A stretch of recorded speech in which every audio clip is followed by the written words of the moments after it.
Hello students. अब हम लोग करेंगे class 12 chemistry sample question paper section B में जो क्वेश्चन नंबर 4 है उसका सॉल्यूशन। चलिए स्टार्ट करते हैं।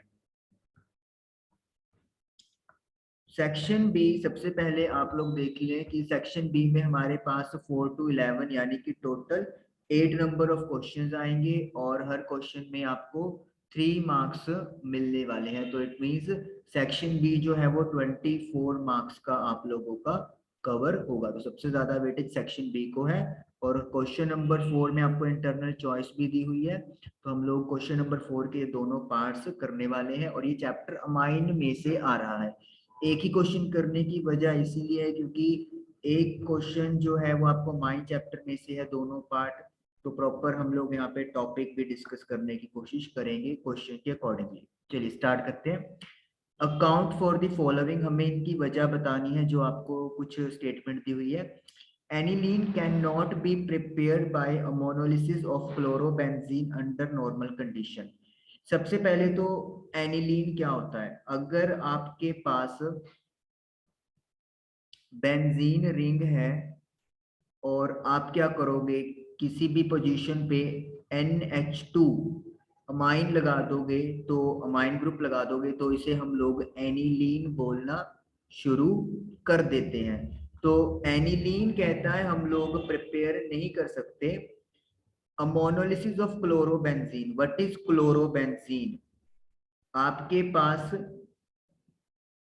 बेंजीन की रिंग है और क्लोरीन आपने लगाया हुआ है तो उसका अमोनोलिसिस। अमोनोलिसिस क्या है? अमोनिया के साथ रिएक्शन, यानी कि NH3।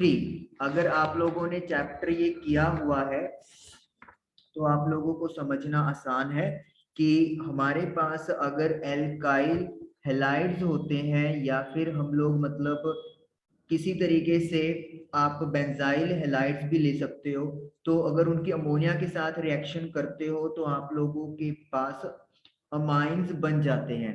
लेकिन अगर हम लोग एराइल यानी कि बेंजीन रिंग के ऊपर अगर हेलोजन लगा हुआ है तो उसके अमोनिया के साथ रिएक्शन करेंगे तो ये रिएक्शन कहता है पॉसिबल नहीं हो सकती। व्हाई इट इज हैपनिंग, ये क्यों नहीं हो पा रहा है? तो उसकी वजह ये है। अब आप सीधा रीजन पे आते हैं, इसके आंसर पे आते हैं कि ये बॉन्ड ब्रेक होके NH2 क्यों नहीं बन रहा। उसका रीजन ये है कि जो क्लोरीन है वो यहाँ पर डबल बॉन्ड करेक्टर एक्वायर कर लेता है। Chlorine acquires double bond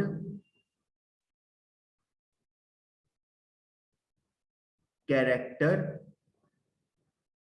due to resonance. Resonance की वजह से यहाँ पे क्या है, क्लोरीन के पास इलेक्ट्रॉन्स होते हैं, लोन पेयर ऑफ इलेक्ट्रॉन्स। तो ये इलेक्ट्रॉन्स जो है वो बेंजीन रिंग के अंदर चले जाते हैं और जो क्लोरीन का इस कार्बन के साथ लिंकेज है वो पार्शियल डबल बॉन्ड करेक्टर कर देते हैं। इस वजह से डबल बॉन्ड को तोड़ना मुश्किल होता है। तो क्लोरीन और कार्बन का बॉन्ड ब्रेक नहीं हो पाता अमोनिया से। तो इसीलिए हम लोग एनिलीन को इस मेथड से प्रिपेयर नहीं कर सकते अंडर नॉर्मल कंडीशन। तो ये आप लोगों की वजह बनेगी। तो डबल बॉन्ड करेक्टर एक्वायर हो जाता है। चलिए आप इसका आंसर मिला लेते हैं। Chlorine carbon chlorine bond is quite difficult to break as it requires a partial double bond character due to conjugation। conjugation का मतलब वही है कि जो lone pair of electrons होते हैं वो बॉन्डिंग में पार्टिसिपेट करना शुरू कर देते हैं। तो इसी वजह से बॉन्ड स्ट्रॉन्ग हो जाता है और उसे ब्रेक नहीं किया जा सकता। चलिए, तो हमारा ये आंसर सही है। नेक्स्ट करते हैं हम लोग। एन इथाइल इथेनमाइन बनाते हैं स्ट्रक्चर। एन इथाइल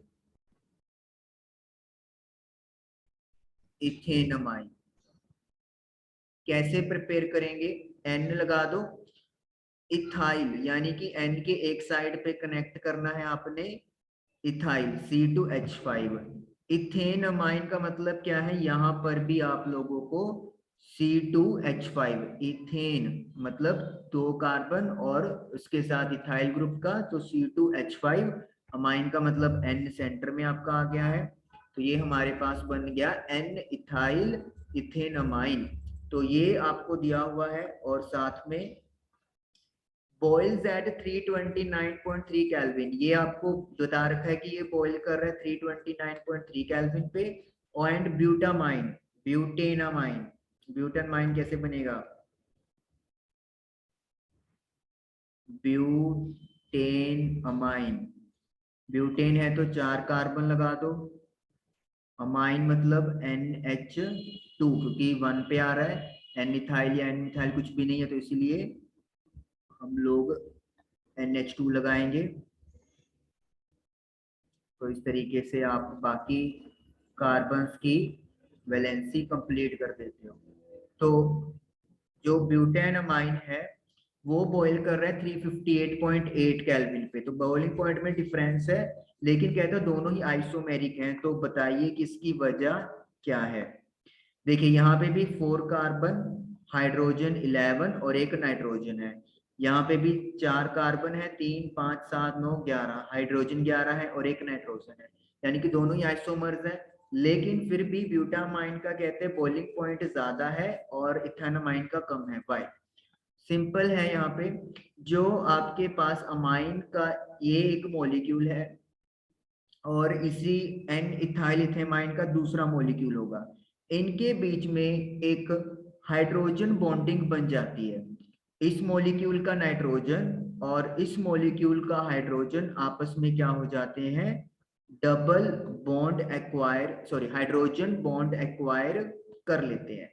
तो एक हाइड्रोजन है एन इथाइल इथेनमाइन के पास जो नाइट्रोजन के साथ अटैच है, तो इसीलिए एक N एक H से हाइड्रोजन बॉन्डिंग बना लेता है। लेकिन इस स्ट्रक्चर में क्या है आपके पास, यहाँ पे इस नाइट्रोजन के पास 2 हाइड्रोजन है, तो इसका मतलब क्या है, यहाँ पे 2 के साथ या फिर ज्यादा हाइड्रोजन बॉन्डिंग पॉसिबल है क्योंकि 2 H अवेलेबल हो रहे हैं। तो 2 हाइड्रोजन अवेलेबल होने की वजह से हाइड्रोजन बॉन्डिंग जो है वो ब्यूटानमाइन में ज्यादा होगी as compare to N ethyl ethanamine के कंपेयर में। तो ये आप लोगों को याद रखना बहुत जरूरी है कि this is your secondary amine, this is your primary amine. Secondary मतलब यहाँ पे जो नाइट्रोजन है उसके 2 कार्बन अटैच है, लेकिन यहाँ पे जो नाइट्रोजन है उसके पास सिर्फ एक ही कार्बन अटैच है। तो अगर एक कार्बन है तो हाइड्रोजन यहाँ पे ज्यादा है और यहाँ पे हाइड्रोजन कम है, तो जितने ज्यादा हाइड्रोजन एटम्स होंगे उतनी ज्यादा इंटरमोलिकुलर हाइड्रोजन बॉन्डिंग बन सकती है। तो ये प्राइमरी में ज्यादा बनेगी, तो इसीलिए बॉइलिंग पॉइंट भी ज्यादा होगा, क्योंकि हाइड्रोजन बॉन्ड आपको पता है एक स्ट्रॉन्ग बॉन्ड होता है, तो इसीलिए इनका बॉइलिंग पॉइंट एन इथाइल इथेमाइन से ज्यादा होगा। अगर सपोज करो आपको टर्शरी का दे देते, तो टर्शरी का मतलब क्या होता कि उस नाइट्रोजन के पास कोई भी हाइड्रोजन नहीं है, और अगर कोई भी हाइड्रोजन नहीं है तो वहां पे हाइड्रोजन बॉन्डिंग पॉसिबल ही नहीं है, और अगर हाइड्रोजन बॉन्डिंग पॉसिबल ही नहीं है तो इसका मतलब क्या हो गया, इसका मतलब ये हो गया कि उनका बॉइलिंग पॉइंट और भी ज्यादा कम हो जाता। तो इस तरीके से यहाँ पर सिर्फ एक ही हाइड्रोजन बॉन्डिंग पॉसिबल है, लेकिन यहाँ पर आपके 2 हाइड्रोजन होने की वजह से 2 हाइड्रोजन बॉन्डिंग पॉसिबल हो जाती है, और इसीलिए बॉइलिंग पॉइंट सेकेंडरी वालों का कम है और प्राइमरी वालों का ज्यादा है। ये वाला जो H है ये 2 मॉलिक्यूल्स के साथ हाइड्रोजन बॉन्ड बना लेगा। चलिए, तो ये हम लोगों का आंसर आ गया, आंसर चेक कर लेते हैं। Primary and secondary amines are engage in intermolecular association due to hydrogen bonding. यही बात है, एक मॉलिक्यूल का नाइट्रोजन दूसरे मॉलिक्यूल के हाइड्रोजन के साथ जुड़ा हुआ है, क्योंकि 3 हाइड्रोजन की एटम्स प्रेजेंट हैं। इंटरमोलिकुलर एसोसिएशन जो है वो ज्यादा है प्राइमरी अमाइंस में एज कंपेयर टू सेकेंडरी में, क्योंकि वहां पर 2 हाइड्रोजन की एटम्स अवेलेबल हैं हाइड्रोजन बॉन्डिंग के लिए। तो ये हमारा आंसर बिल्कुल सही है। चलिए जस्ट सेकेंड,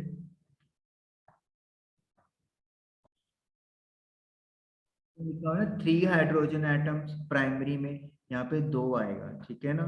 यहाँ पे 2 हाइड्रोजन एटम्स हैं और सेकेंडरी में 1 हाइड्रोजन एटम होती है, तो यहाँ पे थोड़ा सा करेक्शन करना है, अदरवाइज बिल्कुल सही है हमारा भी आंसर और इनका भी आंसर। चलिए नेक्स्ट करते हैं हम लोग। ओके, थर्ड है acetylation of aniline is carried out in the presence of pyridine.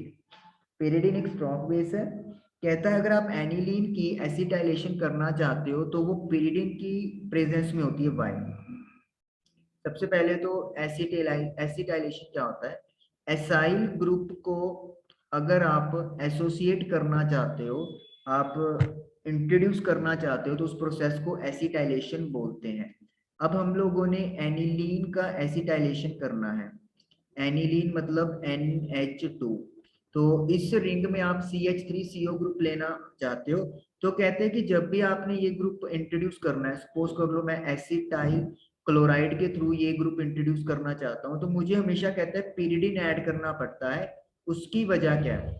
उसकी वजह ये है कि जब हम लोग ऐसे इस रिएक्शन को कंप्लीट करते हैं तो हमें क्या मिलेगा कि इसमें ये ग्रुप तो इंट्रोड्यूस हो जाएगा, CH3CO एसिटाइलेशन तो हो गया, साथ में HCl बनता है। HCl एक एसिड है, जैसे कि आप लोगों को पता है। अगर इसे रिमूव नहीं किया जाएगा तो ये रिएक्शन को स्लो डाउन कर देगा, या फिर आप ये भी कह सकते हैं कि जो रिएक्शन है वो हो सकता है वो बैकवर्ड चली जाए, यानी कि दोबारा अमाइन बनना शुरू हो जाए। तो इसीलिए पिरिडीन को ऐड किया जाता है, क्योंकि ये पिरिडीन इस एसिड को क्या कर देगा? न्यूट्रल कर देगा। एज यू नो HCl एक स्ट्रॉन्ग एसिड है, तो इसको न्यूट्रल करने के लिए एक स्ट्रॉन्ग बेस की रिक्वायरमेंट है, तो दैट इज वाई पिरिडीन को ऐड किया जाता है, ताकि HCl साथ साथ खत्म होता जाएगा और हमारी रिएक्शन फॉरवर्ड डायरेक्शन में चलती रहेगी।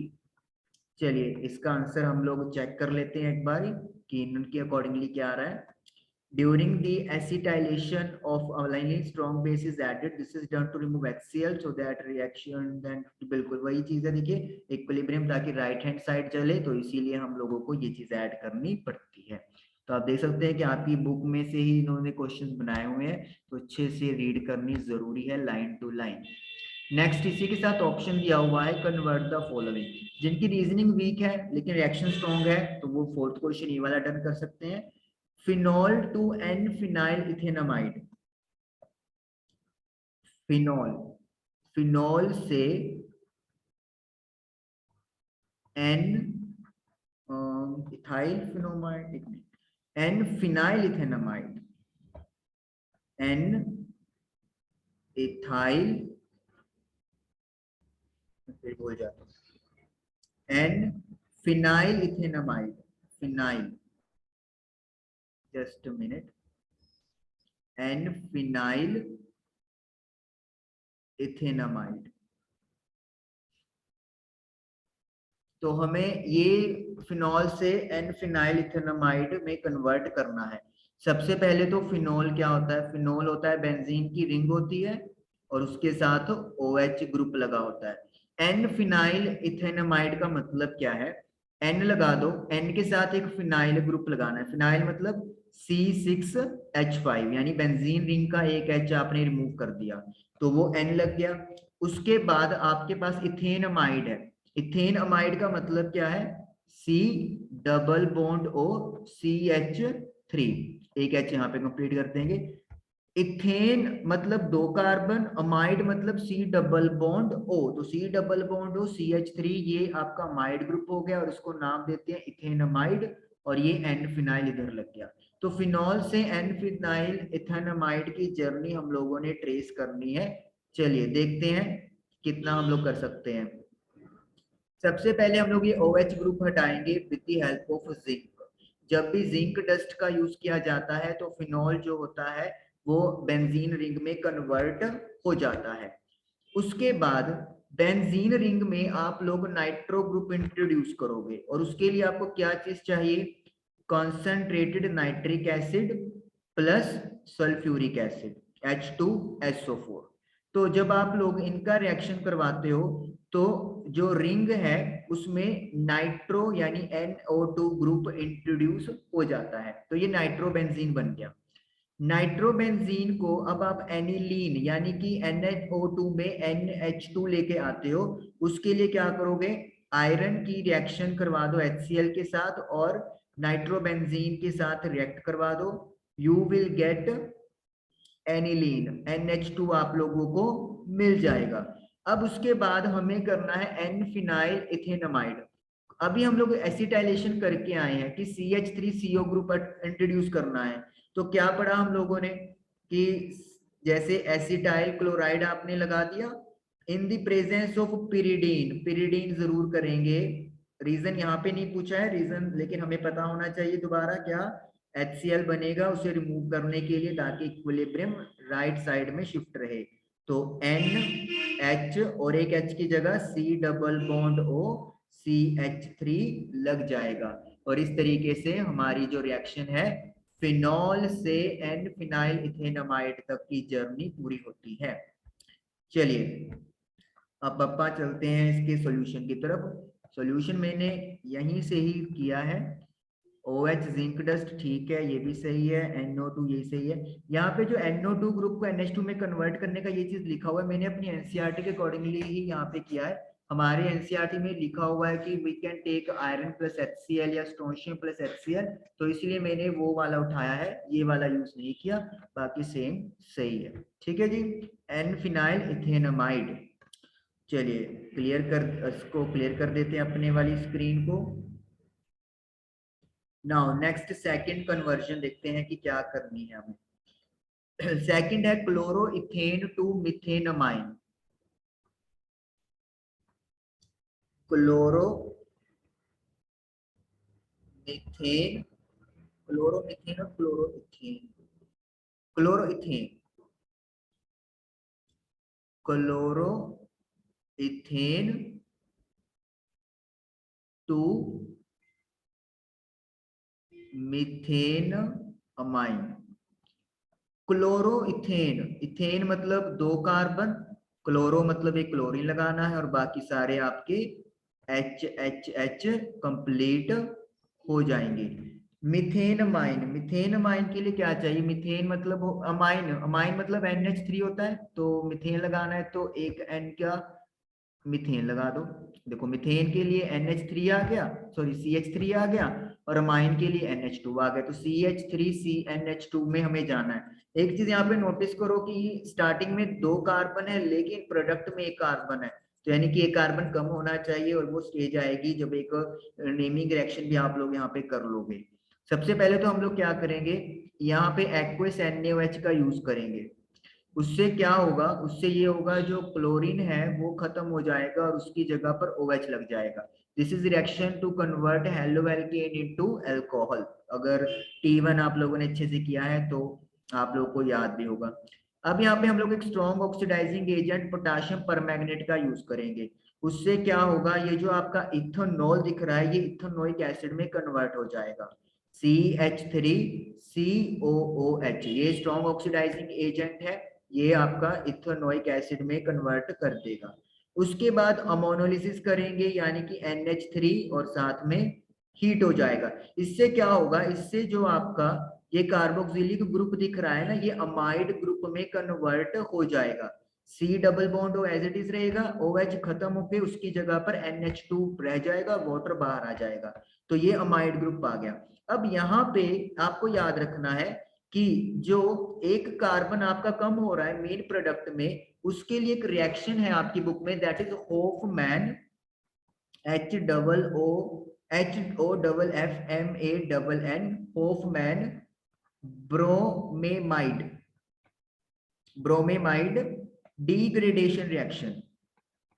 ये लिखने की जरूरत तो नहीं है, लेकिन मैं जैसे आपको बोला कि आप कोशिश करेंगे कि जितना क्लियर हो सके टॉपिक भी, उससे बढ़िया बात नहीं होती। तो जब भी कार्बन कम करना हो अमाइड से अमाइन बनाते हुए, तो हॉफमैन ब्रोमेमाइड डिग्रेडेशन रिएक्शन का यूज किया जाता है। इसमें क्या करते हैं, ब्रोमीन प्लस या तो NaOH ले लो या फिर KOH ले लो। इनका यूज करके क्या होता है, ये जो C डबल बॉन्ड O दिख रहा है आपको, ये खत्म हो जाता है और आपके पास मेन प्रोडक्ट बनता है सिर्फ अमाइन वाला। आगे भी प्रोडक्ट बनेंगे बाय प्रोडक्ट्स, लेकिन हमें उससे कोई मतलब नहीं है। We are just want our main product, तो दैट इज मिथेन अमाइन। तो ये हमारे पास रिएक्शन डन हो गई। चलिए एक बार आंसर चेक कर लेते हैं। एक्विस NaOH है, OH आ गया, KMnO4 आ गया, NH3 आ गया, ठीक है जी बिल्कुल। KOH भी यूज कर सकते हो, NaOH भी यूज कर सकते हो, कोई भी प्रॉब्लम नहीं है। तो ये हमारा सेकंड बी पार्ट डन हो गया फोर्थ का। Now let us do see propane nitrile to ethanol. Propane nitrile to ethanol. Propane nitrile क्या है? प्रोपेन मतलब 3 कार्बन हो गए। नाइट्राइल का मतलब क्या होता है कि यहाँ पे जो बॉन्डिंग है वो कार्बन के थ्रू हो रही है, तो this is propane nitrile. Ethanol तो आपको पता ही है क्या होता है, C2H5OH। एक बार चेक कर लेते हैं। इथेनॉल, हाँ जी बिल्कुल, तो C2H5OH ये हमारे पास बन गया। चलिए, तो प्रोपेन नाइट्राइल को कन्वर्ट करना है। सबसे पहले हम लोग क्या करेंगे, प्रोपेन नाइट्राइल का हाइड्रोलिसिस करेंगे। उससे क्या होगा, उससे जो यहाँ पे आपको नाइट्राइल ग्रुप दिख रहा है वो कन्वर्ट हो जाएगा अमाइड ग्रुप में। CH3 CH2 C double bond O NH2 ये बन गया।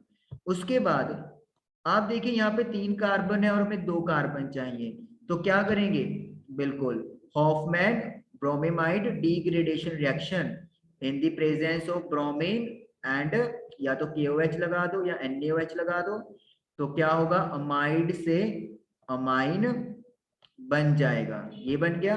अब हमें OH में कन्वर्ट करना है अमाइन को, तो बहुत आसान रिएक्शन है, HNO2 के साथ रिएक्शन करवा दो नाइट्रिक एसिड, तो क्या होगा, यहाँ पे जो आप लोगों को NH2 दिख रहा है वो OH में डायरेक्टली कन्वर्ट हो जाता है। ये भी आप लोगों के पास रिएक्शन आपकी बुक में डायरेक्टली दी हुई है, टर्म 1 में भी आई थी हेलो एल्केन वाले चैप्टर में, अगर वहां पे नहीं की तो यहाँ पे आपको करना है, ठीक है। तो इस तरीके से आप लोगों का जो इथानॉल में कन्वर्ट करना है वो हो गया। चलिए एक बार आंसर मिला लेते हैं हम लोग, कुछ गड़बड़ हुई तो चेक कर लेंगे। तो सबसे पहले है, ठीक है जी, सही है, ठीक है ठीक, PCC, एक मिनट, इथानल नहीं, एक मिनट, क्वेश्चन में तो ओके, यहाँ पे क्वेश्चन में इथानॉल है और सॉल्यूशन में इथानल क्लियर किया हुआ है। चलिए, वो तो एग्जाम में जो भी आपको आएगा, देखिए ये इथानॉल है, इथानॉल को अगर इथानॉल में कन्वर्ट करना है तो एक रिएजेंट आपने पढ़ा था PCC pyrimidine क्लोरोक्रोमेट, तो उसका यूज करके अल्कोहल ग्रुप एल्डिहाइड ग्रुप में कन्वर्ट हो जाता है। अगर देखिए इथानॉल तक उन्होंने पूछा हुआ है तो यहीं तक आपकी रिएक्शन स्टॉप हो जाएगी, लेकिन अगर उन्होंने इथानॉल पूछा हुआ है तो फिर आपको एक स्टेप और करना पड़ेगा, pyrimidine क्लोरोक्रोमेट। ठीक है जी, ये आपके चैप्टर नंबर 10 में था।